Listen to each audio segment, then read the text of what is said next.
Bismillahirrahmanirrahim. Assalamualaikum warahmatullahi wabarakatuh. Alhamdulillahirabbil alamin. Wabihi nasta'in ala umuri dunya waddin wassalatu wassalamu ala asrofil anbiya'i wal mursalin wa ala alihi washabihi ajma'in. Amma ba'du. Karena kita kemarin sudah membahas tentang bagaimana penciptaan alam semesta itu terjadi, kemudian bagaimana kisah malaikat, kemudian bagaimana kehidupan bangsa jin sebelum adanya manusia. Nah, sekarang penciptaan manusia pertama kali di muka bumi tentang kisah Nabi Adam alaihi salam. Baik, kita masuk ke materinya tentang manusia pertama di muka bumi ini, Nabi Adam alaihi. Kita semua udah bosen ya mendengar kisah Nabi Adam alaihi salam, tapi nggak apa-apa deh, sekarang kita coba gali lebih jauh. Mungkin ada beberapa kisah atau beberapa part atau beberapa fase yang terlewat atau bahkan belum diketahui oleh kita semua. Jadi ya, nah untuk dalil penciptaan Nabi Adam sendiri itu banyak ya. Saya hanya melampirkan beberapa di sini. Ada di Quran surah Al-Baqarah ayat 30 sampai 39, Al-Imran, An-Nisa, Al-Hujurat, Al-A'raf, Toha, Al-Hijr, Al-Isra, Shad dan lain-lain. Itu banyak sekali. Ini saya hanya melampirkan beberapa yang dibahas di pertemuan kali ini. Untuk selebihnya mungkin nanti bisa dicari lebih jauh ya selain dari dalil-dalil ini. Ya, jadi yang kita bahas di sini bukan hoax, bukan juga fitnah ataupun kisah-kisah aneh kayak kisah 1001 malam, enggak. Tapi ini berdasarkan dalil di Al-Quran, juga berdasarkan riwayat beberapa para ulama zaman dahulu ya. Kita masuk ke momen penciptaan manusia. Ingat nggak waktu episode pertama kita bahas tentang bangsa jin? Jadi Allah tuh memang sudah punya sudah punya tujuan untuk menciptakan khalifah di muka bumi ini. Salah satu khalifahnya yang sudah diciptakan pada saat itu Allah memilih jin. Allah memilih bangsa jin. Kenapa teh harus bangsa jin yang dipilih ya kan pada saat itu hanya ada malaikat, kemudian hanya ada iblis dan jin. Ya, iblis dan jin. Kalau misalkan iblis tuh gegedugnya ketuanya. Nah, kalau misalkan si jin ini adalah anak-anak bawahannya. Nah, si jin ini yang pada akhirnya Allah suruh buat menempati bumi. Kan bumi sudah ada, gunung-gunungnya sudah ada, udah dibahas di pertemuan pertama gimana cara penciptaan dan sebagainya.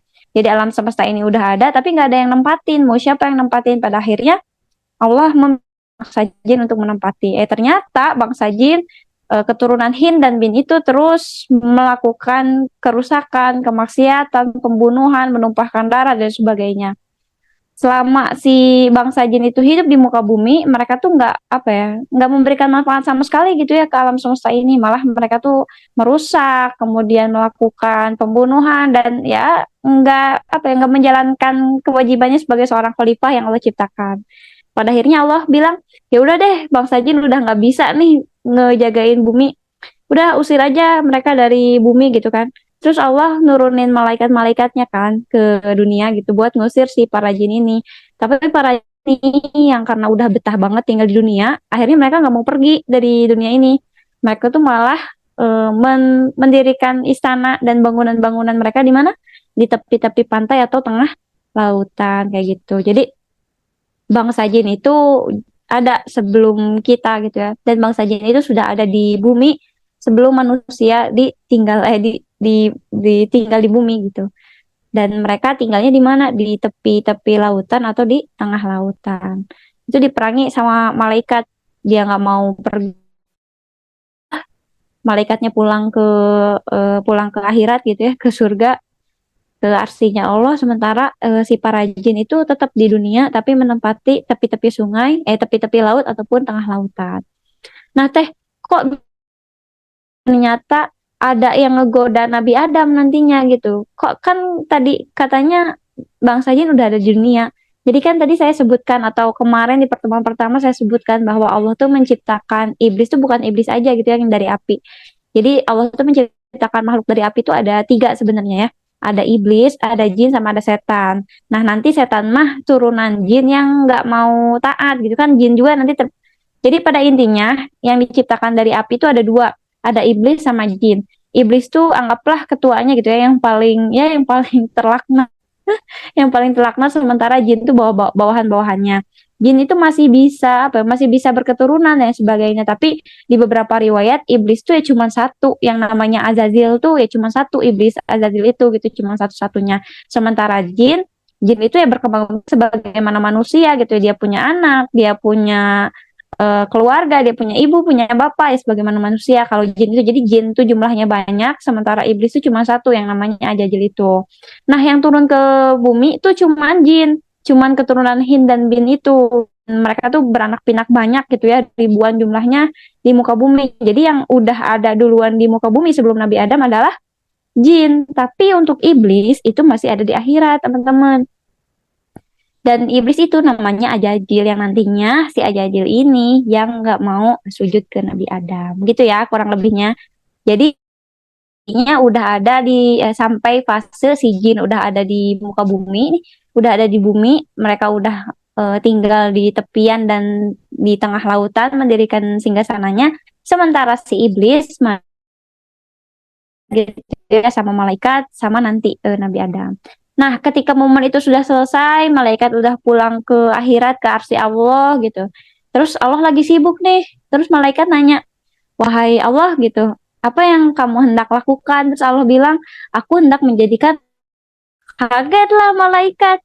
"Mengapa engkau menjadikan seorang yang hendak merusak di muka bumi?"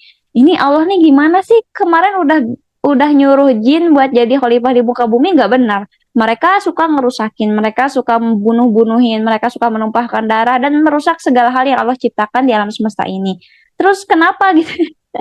Malah menciptakan seseorang yang hendak merusak di muka bumi lagi. Tapi Allah jawab tuh, "Udahlah kamu malaikat, nggak usah banyak cincong, nggak usah banyak nanya. Kamu ini nggak tahu apa-apa. Hanya aku yang mengetahui apa yang aku ketahui gitu ya. Kamu nih ya nggak tahu apa-apa, cukup taat aja. Kamu nggak tahu apa yang akan terjadi ke depannya. Ya itu cuman aku aja yang tahu." Kata Allah tuh digituin. Jadi ketika malaikat itu udah pulang dari ngusirin si bangsa jin, tapi si bangsa jin yang nggak mau pulang, terus lihat Allah lagi sibuk, terus ditanya, "Allah mau ngapain ya?" Terus kata Allah bilang, "Aku mau jadi bumi." Ya malaikat otomatis nanya lah, "Ya Allah, kok bikin lagi seseorang yang mau ngerusak sih, yang sifatnya nggak jauh beda sama jin sih," gitu kan. Terus kata Allah, "Ya udah kamu diem aja, kamu nggak tahu apa-apa. Aku ini mengetahui apa yang tidak kamu ketahui." Seketika itu, ketika dipukul telak sama Allah, malaikat itu merasa, teman-teman, kemarin malaikat itu selalu taat. Malaikat itu nggak pernah menyelisihi apa kata Allah ya, apa perintah Allah ya. Malaikat itu jalanin begitu aja gitu ya, nggak pernah nanya apapun. Nah ini akhirnya pada saat penciptaan Nabi Adam, malaikat bertanya terus sama Allah dipukul telak. "Ya udah kamu diam." Terus karena malaikat itu merasa bersalah, akhirnya malaikat itu berputar-putar mengelilingi arsy Allah. Nah, berputar-putar karena apa? Karena malaikat itu merasa bersalah menciptakan seseorang lagi untuk dijadikan sebagai khalifah di muka bumi. Ya, ketika itu Allah kemudian memberi perintah malaikat Jibril untuk mengambilkan sebagian tanah dari sana. Sebagian tanah dari sana. Jadi ketika sudah berputar-putar si malaikat itu di arsy, terus Allah tuh bilang, "Kamu ngapain malaikat gitu? Kenapa kamu berputar-putar di sekitarku gitu?" Terus kata malaikat itu bilang, "Ya aku meminta maaf kepada Allah gitu ya, karena aku mempertanyakan sesuatu yang bahkan tidak aku ketahui." Nah itu nantinya ke pembangunan Ka'bah kesananya. Jadi ketika malaikat itu berputar-putar untuk meminta maaf sama Allah, Allah tuh bilang, "Aku suka nih karena nanti juga manusia yang akan aku ciptakan ini suka berbuat salah kepadaku. Jadi coba deh bangunkan aku satu tempat yang bisa manusia lakukan juga untuk meminta maaf kepadaku dan mereka tawaf kepadaku," gitu ya. Dan akhirnya malaikat Jibril turun ke bumi, ngambil salah satu meninggikan salah satu bangunan atau tanah, dan itu nantinya akan menjadi Ka'bah, teman-teman. Jadi Ka'bah itu dibangun sebelum Nabi Adam ada. Jadi momennya kayak gitu ya. Kalau misalkan kita ambil plot waktunya, Ka'bah itu lebih tua daripada Nabi Adam. Barulah ketika malaikat Jibril bilang sama Allah, "Ya Allah, udah nih, atau bikin fondasi atau peletakan batu pertama gitu ya untuk pembangunan Ka'bah, di mana manusia bisa meminta maaf kepadamu dan berkeliling seperti yang malaikat lakukan pada saat itu." Terus kata Allah, "Ya udah sekalian deh ambil tanah tanah dari permukaan bumi untuk dijadikan sebagai makhluk ini yang bakal aku jadiin sebagai khalifah. Terus kata malaikat Jibril, oke deh. Terus pas lihat ke tanah, tanah tuh bilang, aku beli, hai malaikat Jibril. Kemudian malaikat Jibril nggak berani dong, nggak berani ngambil gitu ya, karena apa sih, tanah kok maksudnya bilang kayak gitu sama aku, padahal aku kan disuruh sama Allah gitu. Terus malaikat Jibril tuh nggak ngambil karena tanah tuh bilang aku berlindung kepada Allah darimu. Jibril itu nggak jadi ngambil, terus laporan lagi sama Allah. Ya Allah, aku nggak bisa ngambil nih, tanah nggak mau diambil sama aku. Dia bilangnya aku berlindung kepada Allah darimu, seakan-akan aku ini orang jahat yang mau mengambil tanahnya. Nah, kemudian Allah memerintahkan lagi malaikat Mikail yang kedua untuk mengambil tanah dari salah satu permukaan bumi. Mikail pulang nggak bawa tanah. Alasannya sama kayak malaikat Jibril, aku nggak berani mengambil tanah karena tanah meminta perlindunganmu dariku. Seakan-akan aku ini orang jahat, padahal aku hanya menuruti perintahmu. Nah, dilewatlah malaikat Israfil. Kenapa malaikat Israfil nggak diperintahkan buat tahu? Malaikat Israfil kemarin sejak diciptakan, ia sudah menanggung sangsakalanya. Udah dibahas di pertemuan pertama ya, ketika kita membahas malaikat Israfil itu diciptakan, sebegitu pas diciptakan di Lauhul Mahfuz megang sangkakala untuk persiapan hari kiamat, padahal dia baru diciptakan. Jadi Allah lewat memerintahkannya pada malaikat Israfil, terus langsung lanjut ke memerintahkan ke malaikat Ijroil. Malaikat Ijroil ambil dong salah satu atau beberapa bagian tanah dari permukaan bumi.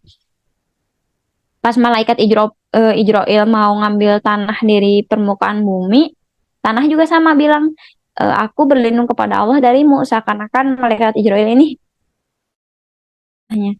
Tapi karena malaikat Ijroil ini berbeda, ya dibalikin lagi sama malaikat Ijroil, aku pun berlindung kepada Allah untuk menunaikan apa yang diperintah kepadaku. Jadi bukan hanya kamu nih yang bisa berlindung kepada Allah, aku juga berlindung kepada Allah karena memang ini diperintahkan kepadaku gitu ya. Aku diperintahkan untuk mengambil beberapa tanahmu untuk dijadikan sebagai seorang khalifah di muka bumi. Malaikat maupun kemudian mengambil tanah dari permukaan bumi, dari satu belahan bumi ke bumi yang lainnya. Ia tidak hanya memungut dari satu tempat, jadi tanah yang digunakan untuk menciptakan Nabi Adam itu bukan hanya satu tanah dari satu tempat saja, melainkan ada ya tanah yang warna kuning, tanah warna putih, tanah merah, tanah hitam, dan lain sebagainya. Itu dijadikan satu sama malaikat maut, terus dibawa ke hadapan Allah. Nah, pada saat dibawa ke hadapan Allah, itulah yang menjadikan tanah itu tercampur, sehingga nanti memiliki warna kulit yang berbeda-beda. Ada yang kekuningan, ada yang putih langsat, ada yang putih banget, ada yang hitam. Nah, itu awal mulanya dari situ kalau kata Sirah Nabawiyah. Nah, ketika dikasih nih malaikat maut bawa beberapa tanah, karena oleh si tanah-tanah yang dibawa gitu dari satu belahan bumi ke belahan bumi lain dicampur sama malaikat maut, ternyata saling melekat satu sama lainnya yang disebut dengan lazim. Itu ada di Quran surat Shad ayat 71 sampai 72. Jadi tanahnya biasanya tanah biasa aja gitu pada awalnya, tapi ketika karena dibawa sama malaikat maut dan dihadapkan kepada Allah, mereka itu saling satu sama lain, nanti sama Allah langsung dicampurkan menjadi sesosok manusia.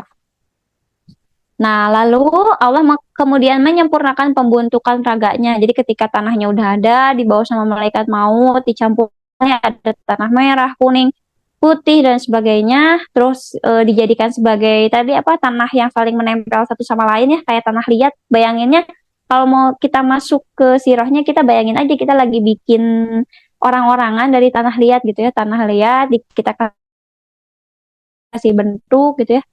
Nah, ia berupa jasad kosong dari tanah yang belum diberikan ruh. Jadi Allah tuh sempat bikin manusia dalam bentuk jasad yang kosong, nggak ada ruhnya gitu ya, terkapar aja gitu aja, nggak bisa hidup, nggak bisa apapun. Itu selama kurang lebih 40 tahun. Jadi ketika malaikat maut udah bawa nih tanahnya, terus udah saling menempel, terus udah Allah bentuk gitu ya, udah Allah bentuk sedemikian rupa sehingga menjadi wujud manusia seperti kita, ditinggalkan atau didiamkan terlebih dahulu, nggak langsung diapa-apain, didiamkan terlebih dahulu, kurang lebih kata para ulama itu didiamkannya selama 40 tahun.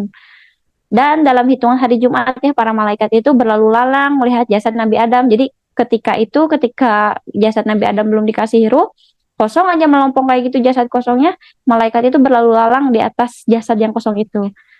Ini Allah mau bikin apa sih sebenarnya gitu ya? Kok udah 40 tahun, tapi 40 tahun di sini bukan 40 hitungan di akhirat kan beda gimana ya, walau alam. Pokoknya di buku tuh dijelasinnya, dan para ulama tuh masyhurnya selama 40 tahun kurang lebih hitungan hitungan di sana, jasad Nabi Adam yang kosong raganya ini nggak diapa-apain sama Allah, didiemin. Bahkan sampai para malaikat tuh penasaran, ini mau dijadiin apa sih ini gitu ya, kok nggak hidup-hidup, kok dibiarin gini aja. Ternyata Allah tuh sedang membiarkan jasad manusia untuk nantinya seperti jasad yang kalau misalkan di dalam Quran surah Ar-Rahman ayat 24 itu, jasad yang sudah kering seperti tembikar. Jadi seakan-akan kita udah ngebentuk tanah liatnya, kan asalnya basah, terus asalnya lembek, terus kita diamin dulu dijemur biar apa? Biar si bangunan yang dibikinnya tuh kokoh, kuat, dan gak mudah rapuh gitu loh, kalau kita analogiin dengan tanah liat dan kita bikin kerajinan dari sana. Kurang lebih kayak gitu. Tapi nih, karena masih ada iblis yang di sana, kan kita udah sepakat ya di awal, iblis itu masih ada di akhirat. Nah, karena ada si iblis yang namanya Ajajil ini, di beberapa riwayat namanya Ajajil. Jadi si iblis Ajajil ini melihat hal ini terkejut. Kemudian ia memukul jasad Nabi Adam yang gak ada ruhnya gitu ya. Pas dia sengaja dipukul, ternyata terdengar suara seperti jasad yang sudah kering seperti tembikar, kayak apa ya, bunyi. Nah, pada saat itulah iblis menelusuri dan bermain-main di jasad kita, di jasad manusia, di jasad Nabi Adam yang belum dikasih ruh. Si iblis ini masuk melalui mulut Nabi Adam, menjelajah. Dia masuk ke telinga, dia masuk ke area mata, dia menelusuri pembuluh darah dan sebagainya gitu ya. Kemudian keluar kembali melalui dubur, terus menerus seperti itu sampai Allah nanti ngasih ruh ke Nabi Adam. Inilah yang menjadikan dasar kenapa iblis atau setan atau bahkan jin bisa tinggal di hidung kita, bisa tinggal di telinga kita gitu ya, bisa nanti tinggal di mata-mata kita, terus bisa juga setan masuk ke pembuluh darah kita. Itu adalah salah satu tipu muslihat iblis yang ngasih spill atau ngasih ke bawah-bawahnya. Jadi kan ketuanya iblis nih. Di bawahnya nanti ada jin. Jin dibagi dua, ada jin muslim sama jin yang kafir. Kalau jin yang kafir dan berbuat jahat dan menggoda manusia, nantinya itu akan berubah menjadi setan. Setan juga nanti golongannya ada dua, setan dari golongan jin dan ada setan dari golongan manusia. Kalau dari golongan jin ya setan tuh sebutan buat jin yang kafir yang selalu ngegoda manusia. Tapi kalau setannya dari golongan manusia itu sejenis kayak dukun, terus punya ilmu hitam gitu ya. Jelas nggak perbedaan iblis, jin sama setan? Kalau kurang jelas nanti bisa ditanyain lagi ya. Kurang lebih kayak gitu. Jadi si iblis ini udah punya apa ya, buku panduan, oh manusia nih pembuluh darahnya ke sini ke sini ke sini. Begini, inilah yang nantinya bakal dikasih tahu sebagai kurikulum pembelajaran bagi setan-setan yang menggoda manusia. Titik lemahnya manusia tuh di sini. Jadi iblis tuh udah paham banget nih tek-tek bengek atau seluk-beluk dari tubuh manusia ya, karena ini. Karena dia sempat bermain-main dan masuk melalui mulut, keluar dari mata, semuanya dicobain sama iblis, bermain-main hingga Allah memberikan ruh kepada Nabi Adam. Nah, kita masuk ke sesi pemberian ruh ke dalam jasad Nabi Adam. Jadi Rasulullah pernah bersabda, saat ruh ditiupkan kepada Nabi Adam, lalu ruh sampai di kepala. Alhamdulillah. Jadi ketika ruh itu dikasih ke Nabi Adam, si ruh baru aja ruhnya masuk ke kepala, Nabi Adam tuh bersin lalu mengucapkan alhamdulillah gitu ya ke kepala. Terus ketika semakin turun, kemudian hidung, kemudian mulut, ini ada lanjutannya, ini panjang tapi hanya dilampirkan sebagian ya. Jadi ketika ruhnya udah sampai mata, kemudian hidung sampai mulut, Nabi Adam tuh melihat makanan-makanan surga dan begitu indahnya surga gitu ya. Melihat ke kanan dan ke kiri, nggak sabar kayak gitu loh. Terus ketika ruhnya sudah masuk ke tangan, ke separuh badan, Nabi Adam tuh udah langsung mau apa ya, mau menyantap makanan yang ada di surga gitu ya, terus melihat keindahan yang ada di surga. Nah, makanya Allah bilang di beberapa ayat Al-Quran, manusia itu sifatnya selalu ini di momen ketika ruh baru aja masuk ke jasad Nabi Adam, baru aja sampai matanya udah gerak-gerak lihat ini dan itu. Baru aja sampai perut ya, setengah perut belum sampai kakinya belum bisa gerak, udah mau bergerak sampai ada yang beberapa riwayat yang bilang Nabi Adam tuh sempat terjatuh gitu ya, mau mau ngambil makanan tapi karena kakinya belum dikasih root, belum bisa gerak sampai terjatuh ya, walau alam nggak tahu kayak gimana. Pokoknya kayak gitu. Momennya tuh kayak gitu. Jadi manusia tuh memang watak dari sananya senang terburu-buru, mereka tuh nggak bisa sabar dan sebagainya. Ya karena itu bahkan Nabi Adam juga pada saat pemberian pemberian ruh ke matanya udah lihat kiri kanan, baru sampai tangan setengah perut udah mau apa ya, mau penasaran gitu melihat surga dan keindahannya pada saat itu. Nah, ketika ruh Nabi Adam sudah sempurna masuk ke dalam Nabi, kemudian Allah ini ya apa, memegang punggungnya Nabi Adam atau mengusap punggungnya Nabi Adam. Saat ruh sudah sempurna mengisi jasad Nabi Adam, kemudian Allah usap punggung Nabi Adam. Darinya keluarlah ruh-ruh keturunannya dari sejak ia diciptakan sampai manusia akhir zaman. Ruh kita ini sudah diciptakan barengan sama penciptaan Nabi Adam. Jadi ketika Nabi Adam udah dikasih ruhnya, udah bersatu sama jasadnya, Allah nih kayak ngusap punggung Nabi Adam, terus dari punggung itu keluar ruh-ruh kita, ruh Ikma keluar, mau keluar. Bahkan dari orang-orang zaman dulu sampai orang-orang nanti pada saat hari kiamat itu udah dikeluarkan semuanya pada saat itu.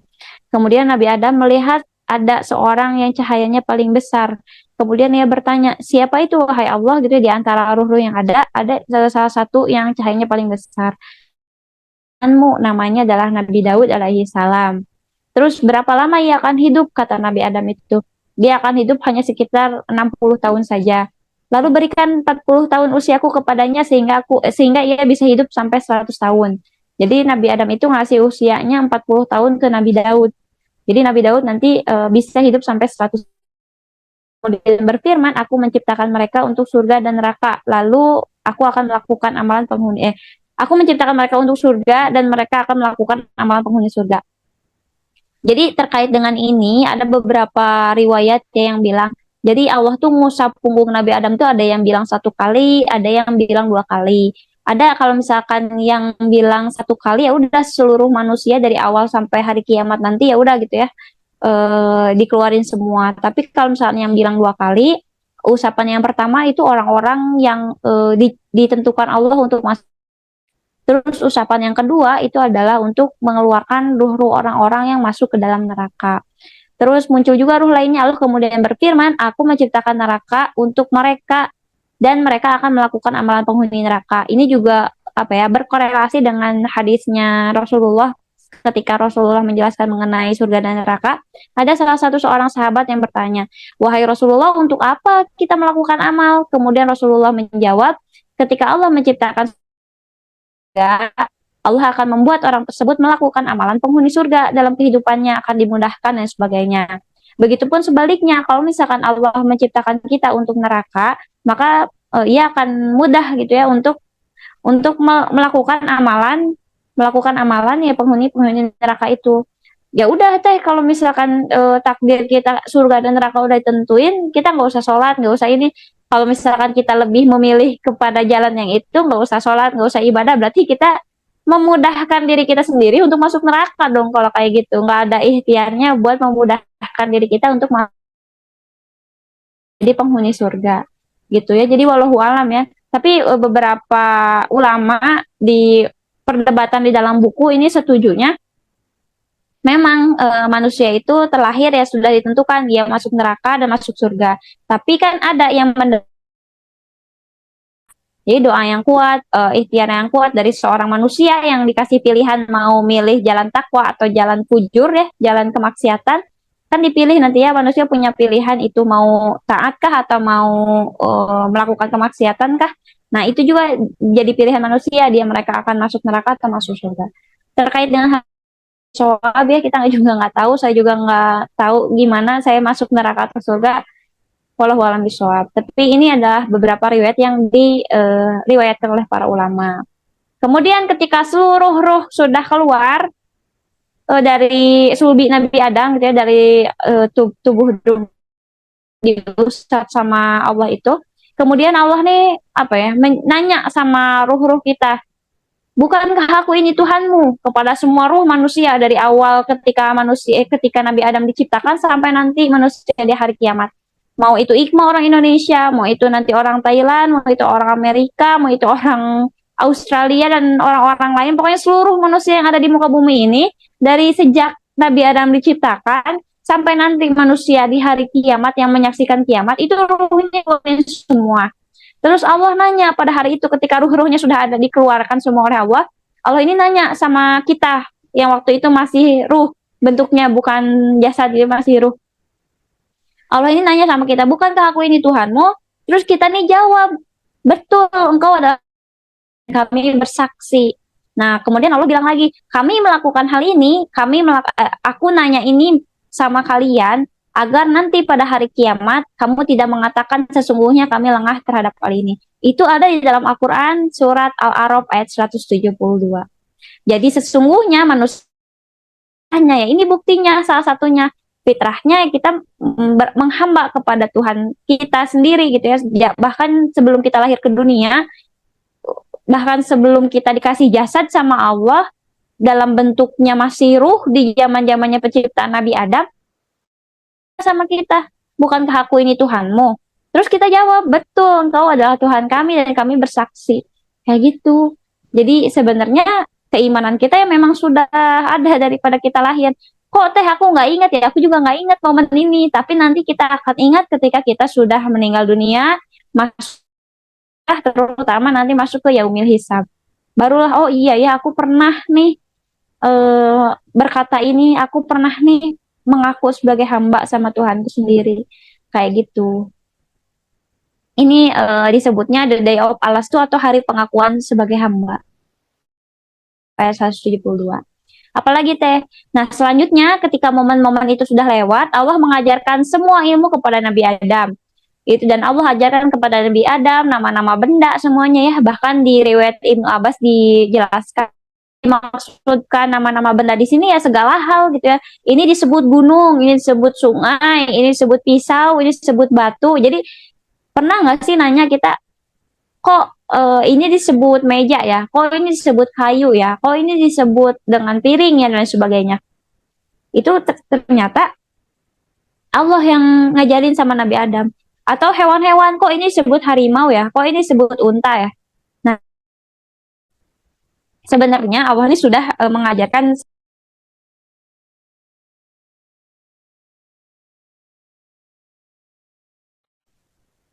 Nah, bahasa-bahasa itu sebenarnya sudah dijelaskan oleh Allah dan diajarkan oleh Allah kepada Nabi Adam alaihi salam seluruhnya. Jadi kalau misalkan kita belajar teori evolusi, manusia awal dari kebodohan kah, zaman batu lah, zaman apapun itu, ya itu kayaknya nggak bener deh. Karena kita juga bisa ini kan, bisa bisa ini apa, menolak materi itu karena sesungguhnya yang diajarin sama Allah nih banyak. Bentar ya, ini ada yang coret. Nah, lanjutkan. Kemudian Allah memperlihatkan kepada para malaikat. Jadi ketika ruhnya sudah mengaku bahwa mereka adalah hamba dari Nabi Adam, udah diajarin semua hal gitu. Ini unta, ini loh namanya gajah, ini loh namanya jerapah, semua hal gitu ya. Semua hal yang telah Allah ciptakan sebelumnya. Lalu Allah sombongkan kepada malaikat. Allah kayak ngasih lihat, kan malaikat nanya pas awal-awal kenapa Allah menciptakan seseorang yang mau merusak dunia. Karena untuk menjawab hal itu Allah bilang lagi sama malaikat nih aku udah ngajarin dia gitu ya. Aku udah ngajarin dia segala hal.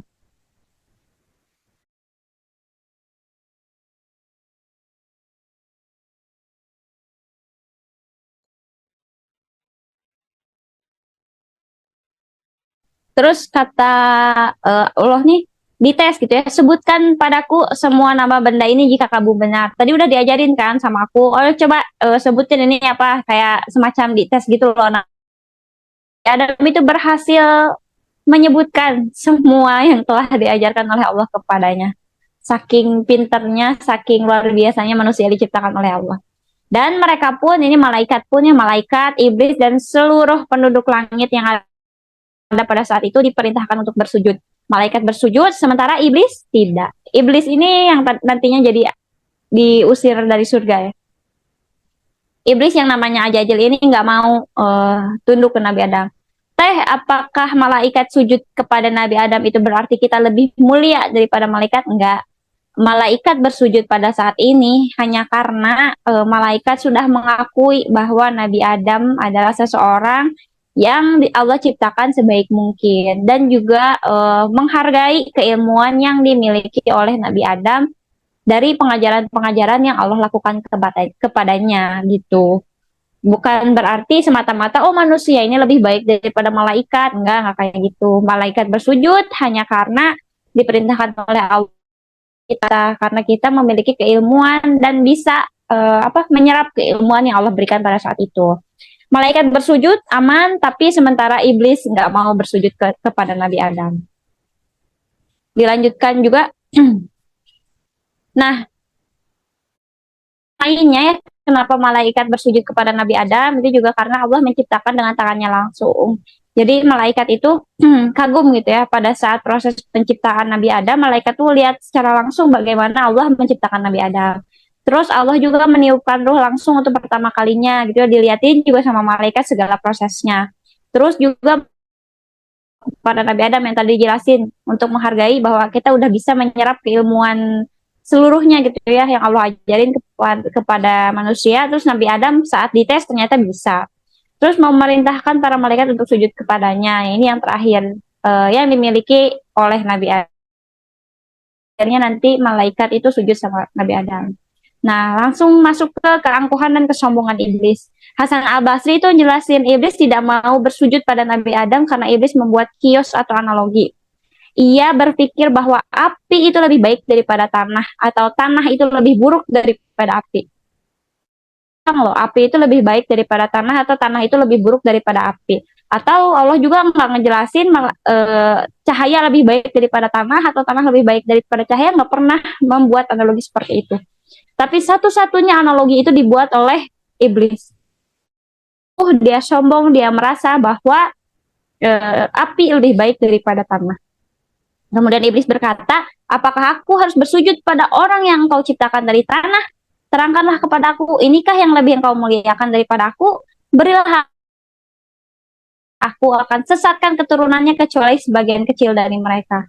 Jadi penyakit yang paling bahaya yang harus dihindari oleh manusia adalah iri hati, dengki, sombong, dan segala hal penyakit hati lainnya.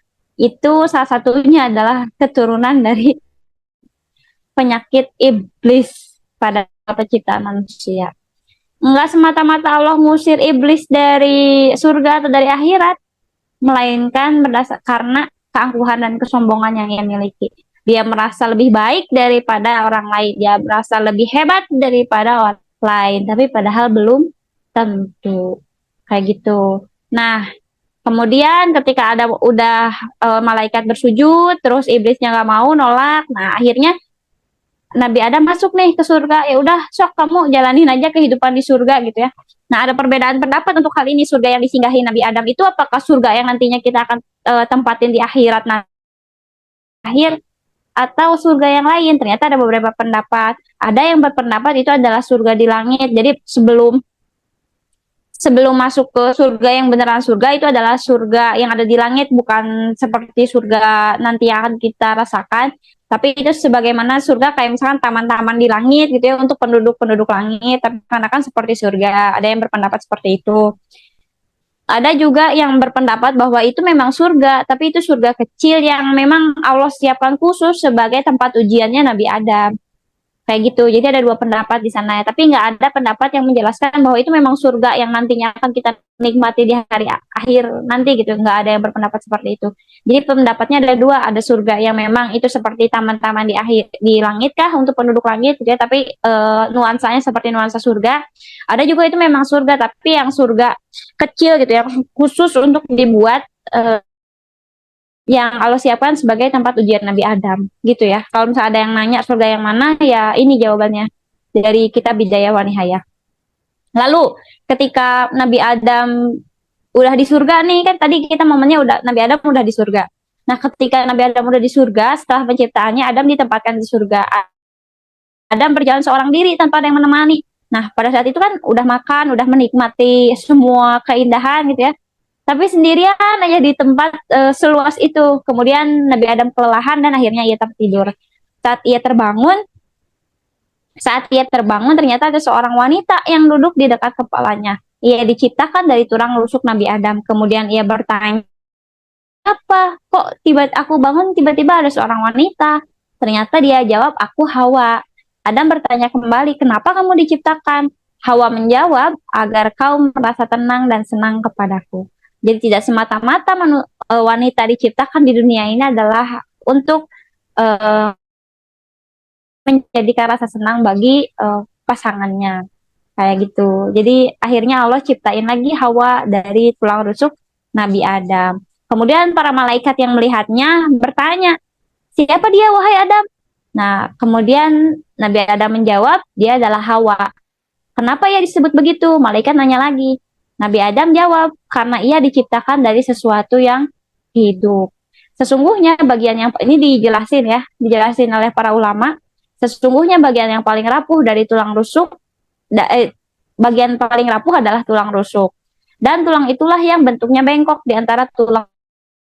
Ada tulang yang bengkok selain dari tulang rusuk, yang paling bengkok itu tulang rusuk. Jika dipaksa tulang itu akan patah, tapi jika tidak coba diluruskan maka ia akan tetap bengkok. Itulah cara memahami seorang wanita dan perasaannya. Kayak gitu. Jadi ya ini nyambung ke materi rumah tangga. Tapi nanti kita masuk ke materi Nabi Adam dulu. Nah, ketika Adam sudah berjalan-jalan dan sudah ditemani oleh Hawa, adalah nih iblis si Ajajil ini yang nggak ridho, nggak ikhlas dengan kehidupan yang baik-baik saja.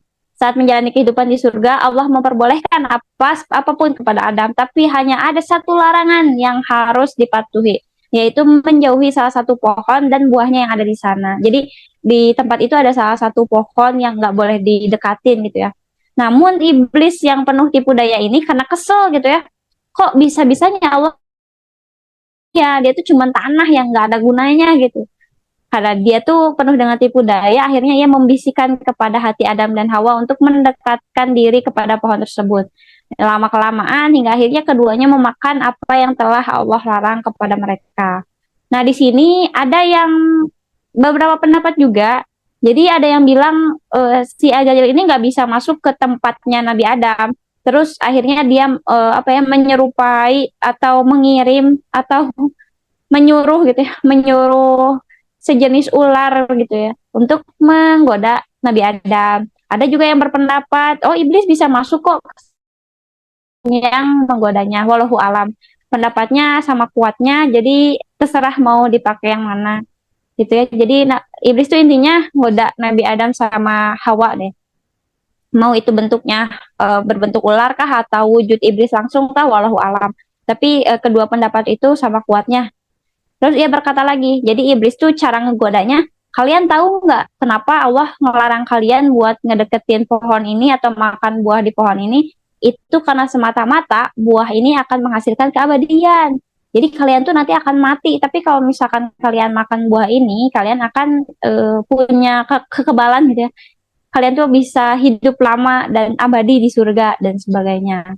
Kayak gitu, itulah makanya buah itu disebut dengan buah khuldi atau pohon khuldi, yaitu pohon keabadian. Itu adalah bahasa dari iblis sebenarnya untuk menyebutkan pohon tersebut. Hawa yang pada saat itu terbawa oleh perasaannya, ingat teman-teman, ujian atau fitnah terbesar pada wanita adalah perasaannya. Hawa yang pada saat itu terbawa oleh perasaannya menyapa hangat bisikan dari sang iblis. Begitupun dengan Adam yang keduanya sama-sama memakan buah terlarang. Jadi mungkin dari kisah ini banyak orang yang bilang Hawa nih adalah sumber masalah dari penyebab manusia diturunkan ke bumi. Enggak, teman-teman. Jadi kesepakatan bertua. Jadi Hawa memang terbawa perasaannya sama iblis, pengen banget makan buah itu. Tapi kalau misalkan Adam bisa nyetop Hawa dari godaan perasaannya, ya keduanya bisa menghindari itu. Tapi ternyata keduanya pun sama, pengen nyobain, ya pada akhirnya memakan buah terlarang itu. Baru saja satu suapan yang dirasa, seluruh pakaian yang digunakan untuk menutup aurat mereka tanggal atau lepas ya. Nah, Adam dan Hawa bersembunyi di balik pohon. Ada pula yang berkata bahwa aurat Adam dan Hawa tidak pernah nampak karena ditutupi oleh cahaya atau ditutupi oleh daun-daun surga. Jadi pakaian pada saat itu pakaian yang lembut ya, pakaian lembut dari seperti kain sutra dan sebagainya itu tanggal langsung terlepas.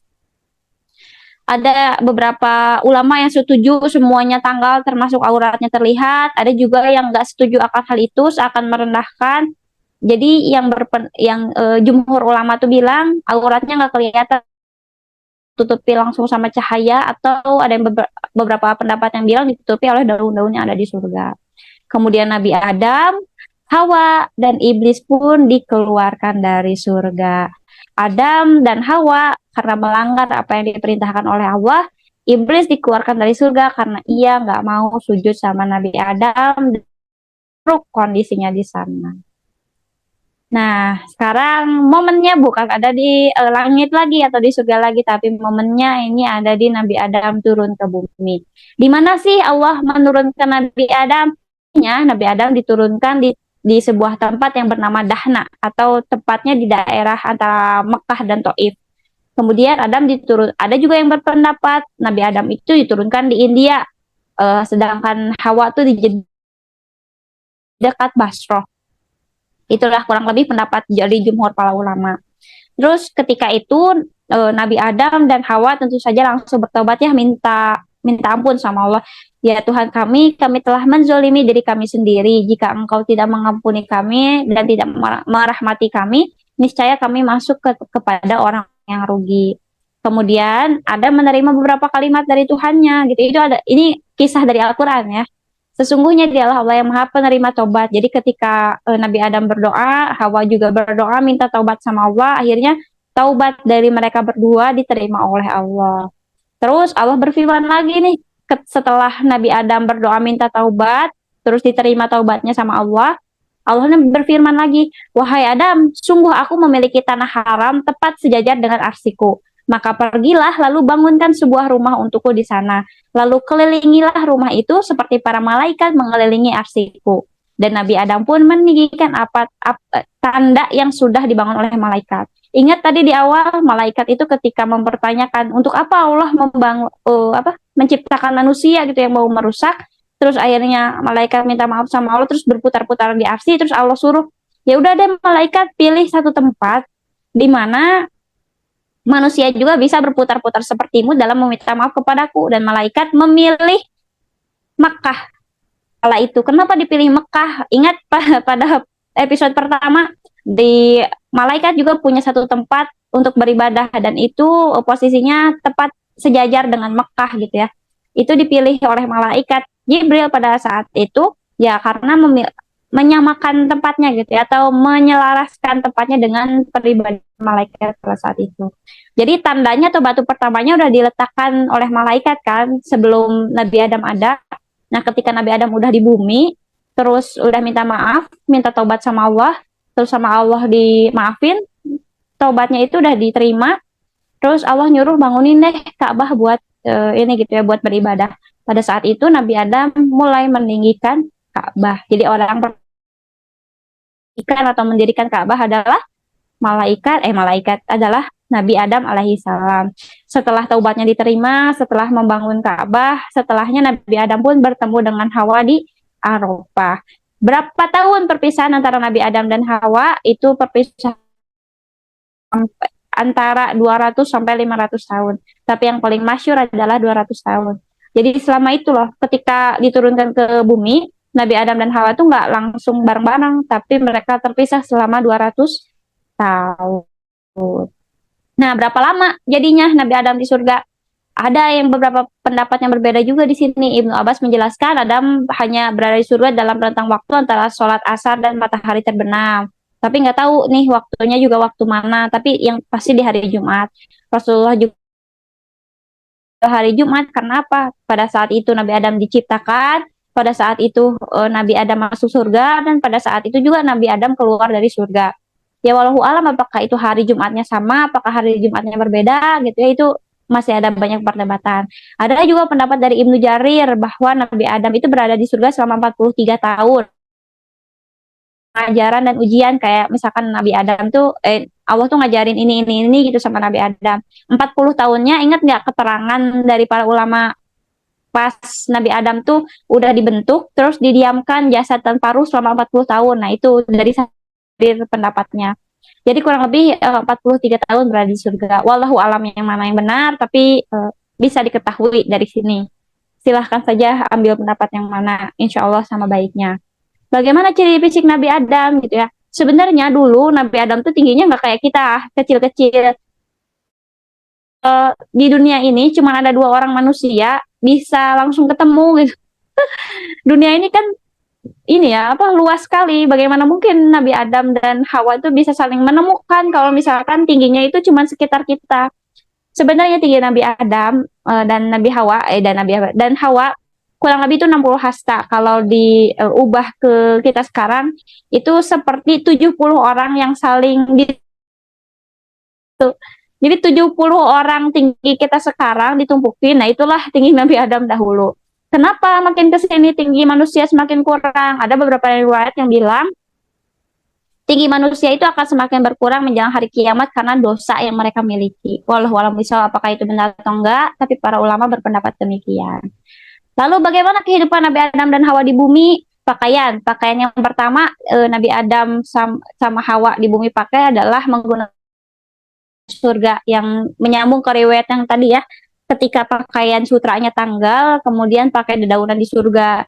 Terus ini ya, wahai Hawa gitu ya, panas. Panas ini sangat menggangguku. Tak lama dari itu Jibril datang membawa kapas. Jadi kapas ini adalah salah satu tumbuhan yang ada di surga juga karena Jibril membawa kapas untuk dijadikan sebagai pakaian pada masa itu. Lalu Nabi Jibril, lalu malaikat Jibril mengajari Nabi Adam menenun, menjahit dan menjadikannya pakaian. Jadi pakaian pada masa itu yang kalau nggak dari dedaunan, dari kulit, ya dari kapas yang dibawa sama malaikat Jibril. Terus juga tentang hubungan suami istri, apakah Nabi ada juga Hawa langsung bersetubuh gitu ya begitu dipertemukan di surga? Enggak kayak gitu ternyata. Nabi Adam dan Hawa sudah dinikahkan oleh Allah langsung, tapi mereka enggak langsung bersetubuh pada saat di surga sana gitu atau di langit sana, enggak. Adam tidak pernah menggauli istrinya saat di surga. Kemudian mereka saat turun di dunia, barulah akhirnya malaikat Jibril yang menjelaskan cara-caranya kepada Nabi Adam dan Allah memerintahkan Adam untuk menggauli istrinya Hawa dan terjadilah hubungan suami istri. Siapa yang jadi ininya gitu ya? Tim-tim saksi dan sebagainya. Saksinya malaikat, yang menikahkannya adalah Allah. Makanan. Apa yang dimakan oleh Nabi Adam? Ternyata makanan yang pertama Nabi Adam miliki gitu ya. Jadi ketika turun ke bumi, malaikat Jibril itu bawa 7 biji. Di antaranya ada gandum, ada biji-bijian yang lain. Nah, kemudian Nabi Adam itu bertanya, apa ini wahai malaikat Jibril? Jibril menjawab, ini adalah pohon untuk engkau makan. Apa yang harus aku lakukan terhadap biji-bijian itu? Diajarin juga, nih nanamnya gini gitu ya sama malaikat Jibril. Bukan berarti malaikat Jibril bawa pacul, enggak ya. Cuman ngajarin caranya ini loh, diginiin kayak gitu. Pakaian, oh ini ya udah ya. Pakaian tuh berasal dari bulu domba salah satunya. Jadi ada kan emang ada hewan. Ingat di pertemuan pertama teman-teman, hewan itu udah ada jauh sebelum bangsa jin ke dunia kayak gitu. Jadi pertemuan kita selalu nyambung ya. Selalu ingat pertemuan sebelumnya karena pertemuan-pertemuan ke depan akan selalu ngeri pertemuan sebelumnya. Langsung kita masuk ke keturunan Nabi Adam. Setiap melahirkan, Hawa selalu melahirkan anak kembar. Ada laki-laki, ada perempuan. Adam diperintahkan oleh Allah untuk menikahkan setiap anak laki-laki dengan saudari kembar saudaranya yang lain. Saudari kembar saudaranya yang lain. Tidak halal menikah dengan laki-laki atau perempuan yang lahir bersamaan. Ngerti nggak? Jadi ketika Ikma nih ngelahirin anak perempuan sama anak laki-laki. Terus dinikahin lah anak laki-laki dan perempuan itu nggak boleh. Terutama pada masa-masanya Nabi Adam, meskipun nggak ada orang lagi di sana, nggak boleh nikahin barengan gitu ya. Ketika Hawa lahiran laki-laki perempuan, nah yang lahiran laki-laki perempuan itu nggak boleh dinikahin sama gitu ya, kakak adik dalam satu kelahiran, tapi dinikahkan dengan kakak adik yang selanjutnya. Jadi kayak misalkan nanti anak kedua kan kembar lagi. Nah, ditukar tuh. Jadi misalkan yang laki-laki anak pertama dinikahin dengan anak perempuan anak kedua. Terus anak perempuan yang pertama dinikahkan dengan anak laki-laki yang kedua. Kurang lebih kayak gitu ya. Paham kan? Kurang lebih paham gitu ya. Kisahnya kurang lebih kayak gitu. Dan Nabi Adam lah yang menikahkan anak-anaknya sendiri. Dan itu disyariatkannya, diajarkannya oleh siapa? Oleh malaikat Jibril juga pada masa itu. Jadi tata cara pelaksanaannya nih, nikah tuh harus kayak gimana? Ya diajarinnya sama malaikat Jibril. Apakah tata caranya sama kayak kita sekarang? Wallahu a'lam bishawab. Kita nggak bisa tahu. Pokoknya di dalam beberapa riwayat ya dijelasinnya kayak gitu, syariatnya diajarin sama malaikat Jibril dalam menikahkan anak-anaknya. Ternyata ada kasus nih yang sangat viral sampai masa ini, yaitu antara kasus Qabil dan Habil. Qabil ini lahir bersamaan dengan Iklima. Ikma itu adalah seorang wanita yang cantik jelita. Enggak sih, Iklima. Iklima itu adalah wanita yang cantik jelita. Jadi Qabil ini saudara perempuannya Iklima, barengan gitu ya.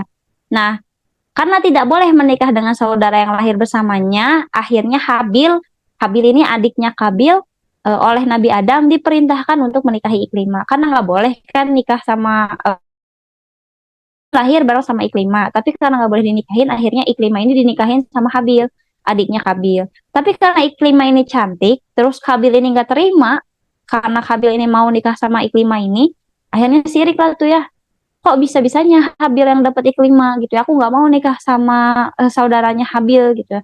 Habil ini nggak setuju, dan pada saat inilah Nabi Adam menyuruh keduanya untuk berkorban. Ya udah deh, untuk memutuskannya, mangga silahkan berkorban aja. Tapi ternyata Habil berkorban dengan seikat hasil tanaman yang buruk.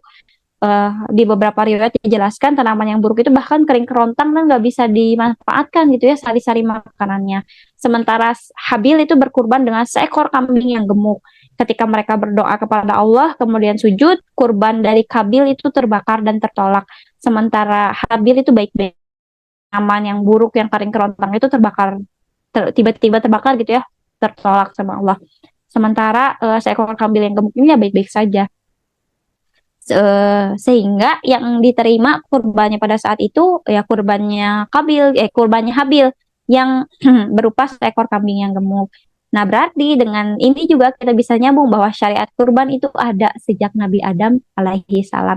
Jadi syariat kurban itu bukan Nabi Ismail alaihi salam, enggak, tapi syariat kurban ada sejak zamannya Nabi Adam alaihi salam. Qabil pun marah dan berkata, sungguh aku akan membunuhmu agar kamu tidak bisa menikahi saudariku. Habil berkata, sesungguhnya Allah hanya menerima amal dari orang yang bertakwa. Terus Qabil pun marah dan memukulkan benda tumpul hingga Habil meninggal, membunuhnya dengan batu yang ada di sekitarnya pada saat itu hingga Habil meninggal dunia.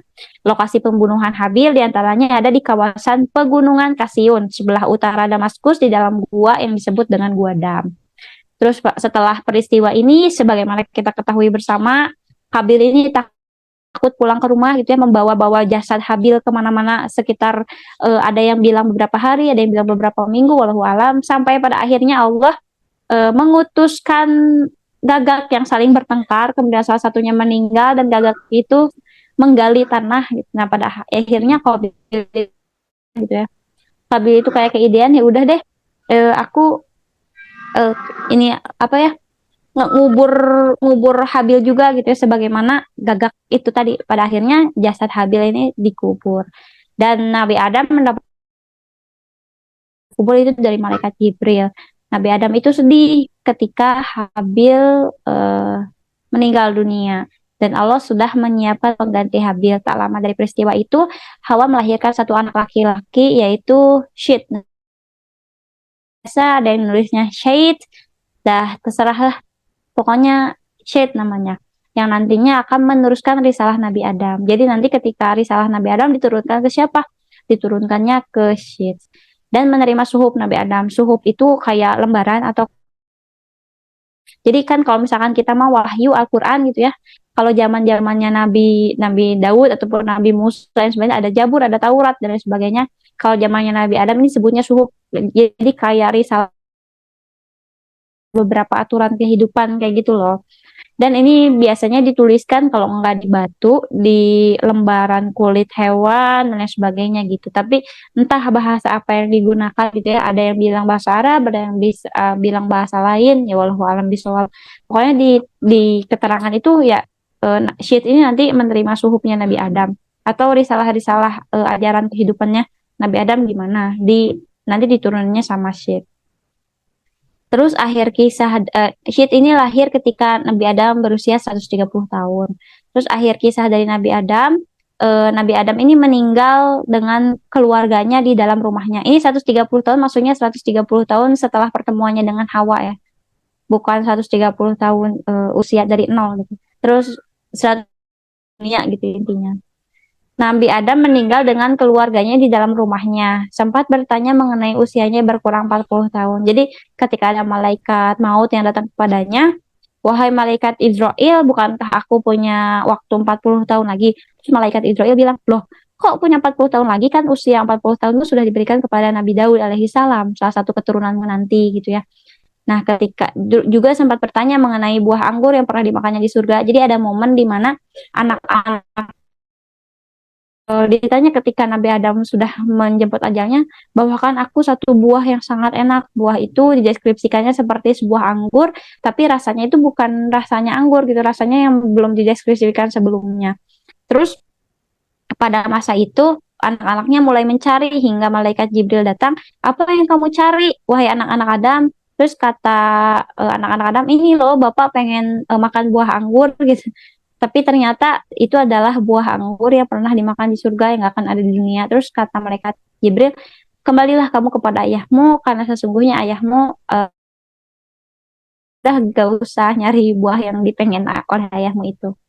Nah, Nabi Adam meninggal pada usia 960 tahun dengan jumlah keturunan luar biasa dahsyat dengan jumlah keturunan sekitar 400.000 keturunan. Bukan anak doang ya, ini sama cucu, cicit dan lain sebagainya.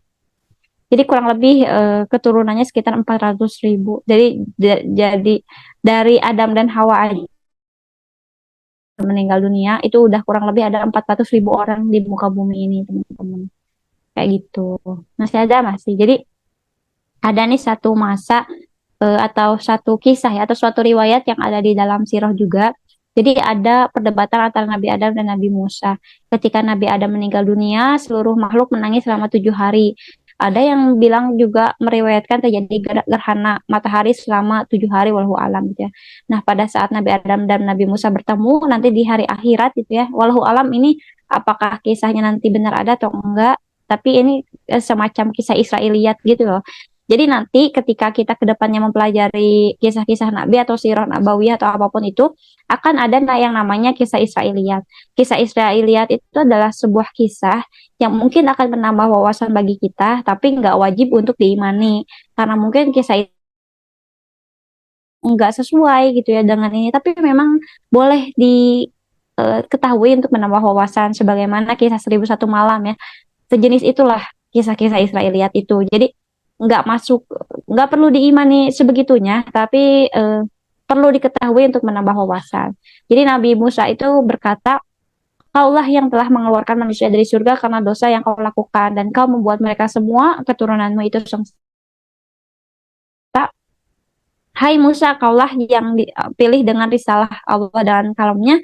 Patutkah kau mencela aku atas sesuatu yang Allah takdirkan padaku? Jadi seakan-akan ini menjelaskan ya, ambil ibrohnya aja.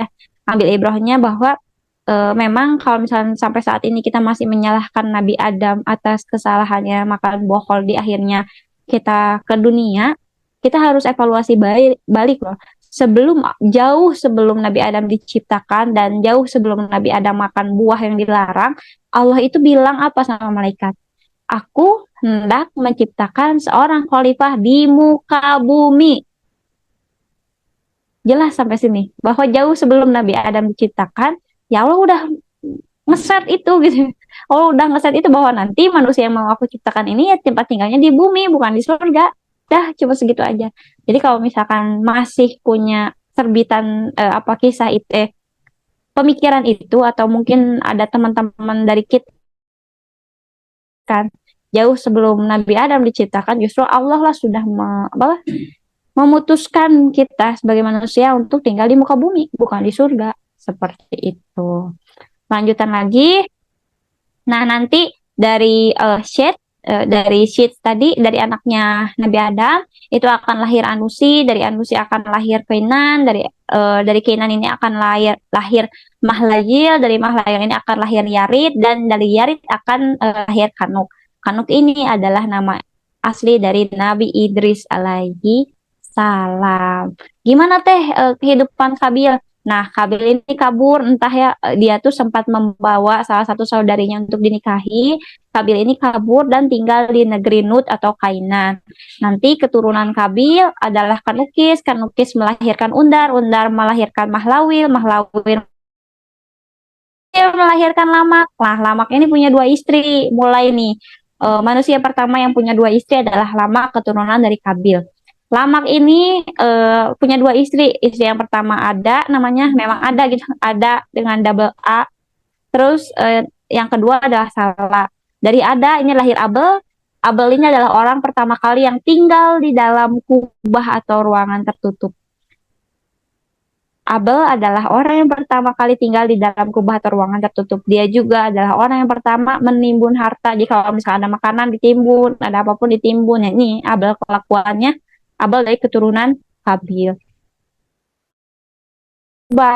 Taubal ini adalah orang yang pertama kali menggunakan alat musik tiup. Jadi orang-orang yang pertama kali mendengarkan alat musik adalah keturunannya Kabir. Jadi kenapa kalau misalkan kita sekarang ada perdebatan di antara ulama ya, boleh mendengarkan musik, boleh enggak gitu ya, ya sama-sama baiknya gitu ya. Tapi kalau misalkan khususnya ada musik itu salah satunya adalah karena silsilah ini. Jadi Taubal ini adalah orang yang pertama kali menggunakan alat musik. Tapi karena alat musik ini ada di keturunan Kobil yang kelakuannya begitulah ya. Jadi alat musik ini selalu dijadikan sebagai pengiring wanita-wanita yang menari. Jadi mereka tuh punya kebiasaan, mereka duduk melingkar di kayu bakar gitu ya, di kayu bakar melingkar terus wanita tuh dijadiin apa ya kayak bahan mainan gitu loh, kayak tari-tari di depan mereka dan sebagainya kayak gitu. Terus mau melakukan seks dan lain sebagainya ya diiringi dengan musik ini tadi gitu. Jadi ya lebih baik jangan digunakan gitu kalau kata para ulama sebagian. Ini sebagian lagi kalau misalkan musiknya masih positif, nggak ada alat musik ya, masih aja tuh suara vokal dari manusia aja, nggak pakai alat musik apapun itu masih diperbolehkan ya mangga. Jadi perdebatan musik tuh awal mulanya dari sini. Nah, Lamak dari istrinya yang kedua Salah itu lahir Taubilkin. Taubilkin itu adalah orang yang pertama kali membuat sesuatu dari tembaga dan besi.